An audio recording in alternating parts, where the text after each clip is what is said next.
రాష్ట్ర వ్యాప్తంగా భారీ వర్షం కురిసింది. పలు జిల్లాల్లో వాన దంచుకొట్టింది. అత్యధికంగా నిజామాబాద్ జిల్లాలో 7.9 సెంటీమీటర్ల వర్షపాతం నమోదైంది. ఇక వరంగల్లో 5 సెంటీమీటర్లు, సిద్దిపేటలో 4.8 సెంటీమీటర్లు, నారాయణపేట, సంగారెడ్డి జిల్లాల్లో 4.6 సెంటీమీటర్లు, ఇక మెదక్లో 4.3 సెంటీమీటర్ల వర్షం పడింది.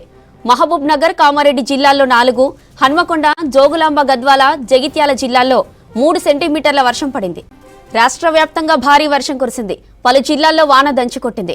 అత్యధికంగా నిజామాబాద్ జిల్లాలో 7.9 సెంటీమీటర్ల వర్షపాతం నమోదైంది.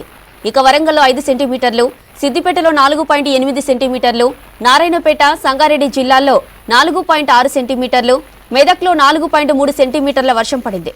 ఇక మహబూబ్ నగర్, కామారెడ్డి జిల్లాల్లో 4, హన్మకొండ, జోగులాంబ, గద్వాల, జగిత్యాల జిల్లాల్లో 3 సెంటీమీటర్ల వర్షం పడింది.